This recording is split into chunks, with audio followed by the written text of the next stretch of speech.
Man, look at this. Little chihuahua, little dog.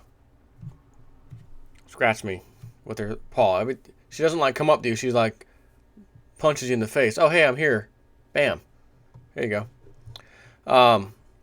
So I want to focus on. The other day I did a video on Obamacare, the company that's getting $1.2 billion to build these little 3 or 4 different sites across the country that are going to handle paper filled out forms for Obamacare. And I mentioned their goal is for each of their employees to do 2 per month. Per month? It should be 2 per hour. They want 2 per month.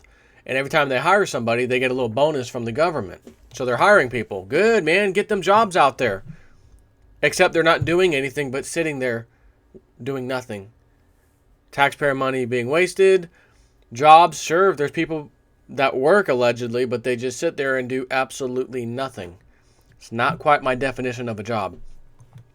So one of my subscribers works at a very high level insurer, strictly with Medicaid, apparently. He says, "Hey Joe, I love the videos. Very informative. I am an insurance claims processor for Medicare. I work for a company that processes claims and information for Medicare. The CEO has been on conference calls with President Obama. That's how much we are involved. I just wanted to give you a little whistleblowing of myself, or of my own.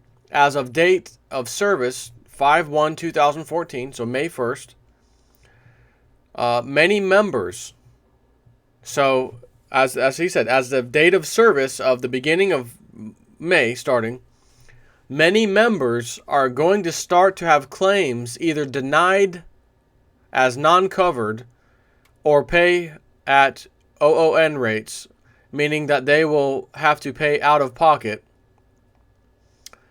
towards their deductible. They switched several people over to HMO and PPO plans back in January, forcing them to go to specific providers and forcing huge payments to be made out of pocket. Our company is very busy, and we are constantly under the gun to get more claims processed. The company has found ways to automate several of my job functions and seems to find a way to pay its workers less and less each year. Many of the claims processors, like myself, live paycheck to paycheck and are never given raises, just less and less money each check. I'm fed up with the entire system that's been put in place in this country. I am sure if I should have written you or not. I'm not sure. I wasn't sure if I should have written you or not, but I got fired. But if I get fired, it'll be the best thing to ever happen to me, probably. LOL. Keep up the good work. Thanks for everything you do." So this is twofold. Obamacare promised to get more people, take care of more people, and not to raise your rates. Remember the famous saying, if you like your insurance company, you don't have to lose it. You can keep it. That was a big fraud. President actually had to finally come out and apologize for that. You know, I apologize for what he said. That was just too big of a deal. Too big of a lie, I guess, for him to pass up and just brush it off like the rest of his lives. So that's one thing. Obamacare has never, ever been what it's supposed to have been. As I mentioned, they talk about these amazing amounts of people signing up. It's a fake number. The proof is in the pudding. That company, that the whistleblower came out that worked from that company said, we go weeks sometimes without even processing a single paper application for Obamacare. Sometimes weeks in a row without even one. That's pretty disturbing if I was the president and the Democrats, and well, not, I shouldn't say the Democrats, excuse me, the Congress who passed that bill into law. The Affordable Care Act, right? You're not going to lose it. No, your prices aren't going to go up, blah, blah, blah. So this person is telling us, starting May 1st, 2014, many members are going to start to have their claims denied as not covered or pay OON rates, meaning that they will have to pay out of pocket towards their deductible, They switched several people over to HMO and PPO back in January, forcing them to go to specific providers and forcing huge payments to be made out of pocket. So that's the one issue. I said this is a twofold thing. The other issue here is, as he said, they're way behind. They're very busy at his job, but he just can't seem to get a raise. Can't seem to make any more money. And as a matter of fact, their paychecks keep appearing to shrink and shrink. Things keep going up. Paycheck doesn't go up. Less money each week to buy things that you have to have as a human being in the world today. And as he said, they come up with automated systems to basically take over things that you used to do. Now we can do that automatically on a computer.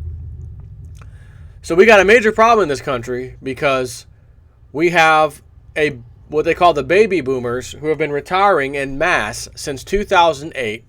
I remember doing some studies on this a long time ago and saw the chart of baby boomers going from like 2008 and then the next several years out was just huge. And the baby boomers, what that means is, again, these were the people decades ago, had kids out of control, right? The baby boomers, all the babies grown up now. And now they're going to have to stop working, allegedly stop working, to collect retirement. So there's a massive amount of people, and each year seems to compound that, of these retirees now tapping into the system of, can't really call it entitlements, because Social Security, they took out of your check all those years. It's not really an entitlement as they currently define it today. That's your money you put away. The government just happened to have taken it and used it the whole time. That's the part you're not being told. But that's your money. The problem is it ain't there. So the government has to tap it from other sources because they've already tapped it long ago. That's a big problem. That's why what's one of the reasons why our national debt is out of control and getting far more out of control as the days and weeks go on. As I've said a million times, we've doubled our national debt in a matter of 5 to 6 years. $9 trillion has turned into $18 trillion in 5 to 6 years. If that's not unsustainable, I don't know what is. So, baby boomer problem. We need all these other people to, hey, baby boomers, go retire, so I can, as a young person, get that job. Oh, wait a minute. You're not retiring as frequently as they thought, because you realize if you retire right now, the amount of money you'll get back in Social Security can't do hardly anything for you. So you're going to have to go keep that job. But you're still going to apply for that Social Security because you can get it now at whatever age the appropriate age is for you in your situation. It was 62 and a half, whatever. I think they upped that a couple years, whatever. But that person is collecting and they still got that job. So now the younger population can't go and get the jobs because the older populations are trying to hang on for dear life. Now, that doesn't mean that they're very greatly successful at holding on to that job, because most of the time corporations like to let you go. You've been here for 15 years. You got a good paycheck. Time to go so we can hire someone new at a much lesser paycheck to take over what you're doing. Only to find out we can automate some of those positions and not have to hire anybody. Just get out of here. See you later. And our company becomes more profitable. Our shareholders are very happy. I, as the CEO, get a huge raise. And the rest of you peasant workers under the company piss off. Don't tell me you don't like minimum wage. I've got shareholders I've got to deal with. And they need to see bonuses. They need to see spending sprees every quarter. They got to have that money. They got to have big money coming in. They're used to it. Got to keep having it. No, I don't want to hear no recession. I don't want to hear... No. I'm a shareholder. I invested in this company. You need to show us some profits. Because we, as the members of the board, who are huge shareholders, can fire you as a CEO if you don't do a good job. Oh, I don't want to get fired. I make $3 million a year as a CEO. Let me go fire some of the peasants. Let me automate some of their jobs off. And those who stick around, suck it up. As my sister used to say, I used to love it. Life isn't fair. No one said life was fair. No, but when the life's not fair for most people in this society, things start to change. And when they protest the government and demand change, and the government says, get lost, arrested, freedom of speech zone over there by the trash can. That's your free speech zone. Over here where you really need to protest, we don't want to see you or hear you. You can't even protest anywhere. Get lost over there. the people will force the change.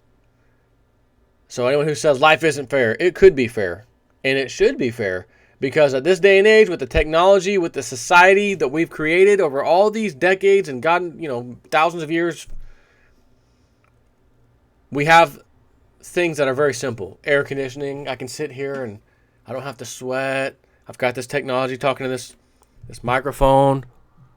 You get to see me when I upload this video. It's almost instant, right? It's just a little delay from the time I upload the video. We can have life good. Life could be easy. But if it was, then that means the elite at the top have to come down to our level, and they don't like that. So you're going to see some change coming. History never lies. Cycles are cycles for a reason, because that means they keep coming over and over and over and over again. And we're coming into a cycle now where everything's going to get thrown on top of its head. This whole experiment we call democracy and paper money and all that, it's going to go out the window. Something new will replace it. And you got to prepare for those days, which is why you got to buy some silver. That's all I got for you on this one. I got too many videos to do right now to catch up.